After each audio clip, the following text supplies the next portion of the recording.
أعوذ بالله من الشيطان الرجيم بسم الله الرحمن الرحيم الصلاة والسلام عليك يا رسول الله وعلى آلك وأصحابك يا نور الله الصلاة والسلام عليك يا رسول الله وعلى آلك وأصحابك يا نور الله. یہ آج کی حدیث انشر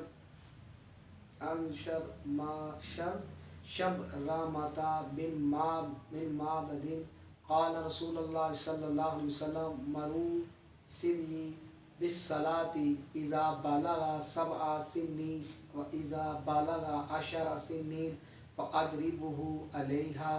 اخرجہ ابو داود و ترمذی و لفظ اعلم سبی صلاة ابن 7 سنین واضربوه علیہا ابن 10.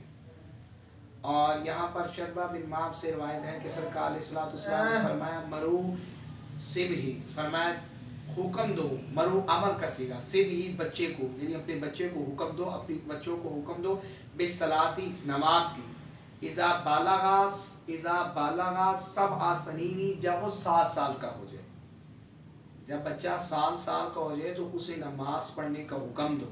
اور اس کے بعد فرمایا وَإِذَا بَلَغَ 10 سنین، اور جب وہ 10 سال کو پہنچ جائے تو فَأَضْرِبُوهُ، اسے مارو، تو اس کو مارو. جب 7 سال کا ہو تو اسے نماز کا حکم دو، اور جب 10 سال کا ہو جائے تو اسے نماز نہ پڑھے تو مارو. اب تو معاملہ ہی ہو رہا ہے، نماز کی طرف رجحان ہی نہیں. ہم خود نماز نہیں پڑھتے تو اپنی اولاد کو کیسے نماز کا حکم دیں گے؟ اور آپ جو ترمذی شریف کے لفاظ ہیں وہ یہ علموا سبیا، اور سکھاؤ اپنے بچوں کو 7 سال کی جب عمر ہو تو ان کو نماز سکھاؤ. تو جب نماز سکھانی ہے تو نماز کے اندر استنجے کا طریقہ بھی آنا ہے، کیونکہ نماز سے پہلے پاکی ہے نا، تو اس کو پاکی کا طریقہ بتاؤ کہ کیا کس چیز سے پاک ناپاک کپڑا ہو تو کس طرح پاک کیا جاتا ہے، اس کو استنجے کا طریقہ بتایا جائے.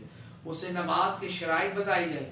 نماز کی 6 شرائط ہیں، نماز کے 7 فرائض ہیں، نماز کے 30 واجبات ہیں، نماز کے مکروہ تحریمی 30 ہیں، مکروہ تنزیہی 30 ہیں، مستحبات 30 ہیں. یہ سارے اس کو سکھائے جائیں. حالانکہ اس سے زیادہ ہے، میں آپ کو موٹے موٹے بتائیں. اور وہ کون کون سے ہیں وہ انشاءاللہ وہ کبھی فقہ پر جب بات ہوگی تب آپ کو بتائیں گے وہ کون کون سے ہیں. تو الغرض یہ ہے کہ ان کو نماز سکھائی جائے. اب تو اور 10 سال کا جب ہو جائے تو اسے نماز آ جانی چاہیے.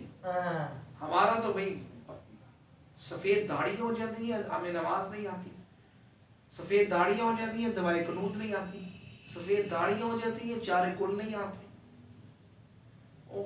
کس منہ سے اللہ کی بارگاہ میں آپ نے جانا ہے؟ کاروبار آپ سکھاتے ہیں، بزنس سکھاتے ہیں، ہمارے بچوں کو بزنس سکھانا ہے، کپڑے کی دکان پر یا کسی بھی شعبے کے بزنس سکھایا جاتا ہے، تو دین کس نے سکھانا ہے؟ قرآن کس نے سکھانا ہے؟ جس نے ہماری شفاعت فرمانی قبر حشر میں قرآن میں کام آنا ہے، وہ سکھانے کے لیے ہم تیار نہیں ہیں اپنی اولادوں کو. ہم تو اپنے بچوں کو کہتے ہیں کبھی ہفتہ رہ گیا تیرے نکاح کو تو جاؤ قاری صاحب کے پاس جاؤ، جا کے کوئی کلمے سیکھ لو. نہیں، قاری صاحب کے ساتھ جب کلمے لائے تو کوئی بستی نہ ہو جائے. لاکھ دی لالچ کر لیتے. کیا آپ نے اپنے نکاحوں کے لیے کلمے پڑھنے سیکھے تھے؟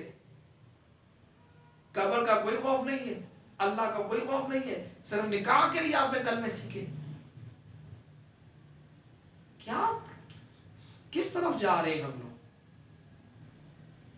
سوچے. نماز اپنی اولاد کو سکھائیں، یہ والدین کی ذمہ داری. کیا سکھانا ہے؟ جب بچے کو آپ اسکول بھیجتے ہیں، اسکول کے لیے آپ اس کو بڑا تیار شیار کرتے ہیں، اور تیار کرنے کے بعد اس کو نہلایا جاتا ہے، پھر اس کے کپڑے پریس کیے جاتے ہیں، استری کیے جاتے ہیں، استری کر پھر اس کو بنائے جاتے ہیں، پھر اس پر خوشبو لگائی جاتی ہے، پھر اس کے جوتے پالش کیے جاتے ہیں، پھر اس کو اسکول بھیجا جاتا ہے. اور جب سپارے کی باری آتی ہے ادھر دری پہ آ رہی ہے اور جاؤ بھی مسجد میں جاؤ. یہ دین کے ساتھ ہم نے دین کے ساتھ کر رہے ہیں. دنیا کی تعلیم کے لیے تو بڑا عالی شان اس کو کپڑے بنائے جا رہے ہیں، اس کا یونیفارم دھویا جا رہا ہے، گندا ہو گیا تو دو دن یونیفارم رکھے ہوئے، سپارے کی باری آتی ہے، شلوار ہو رہا ہے، قمیض ہو رہا ہے، پینٹ ہو رہا ہے اور شرٹ ہو رہا ہے، سپارہ پڑھنے چاہ قرآن ہے یہ، اس کے لیے پاک صاف ہو. آپ دنیا کی تعلیم کے لیے پڑھا، اعلیٰ شان 10 شہر ہو کر جاتے ہیں، اور دین پڑھنے کے لیے پتہ ہی کوئی نہیں کدھر زاویہ ہے، کوئی اس زاویہ ادھر جا رہا ہے، کوئی ادھر زاویہ جا رہا ہے، کوئی پتہ نہیں. سوچیں اس بات میں، لمحہ فکریہ ہے، ایک دن اللہ کی بارگاہ میں جانا ہے. سوچیں، دین سیکھیں. اللہ حضور کے نبی پاک سے فرمائے بخشی فرمائے صلی اللہ علیہ وسلم.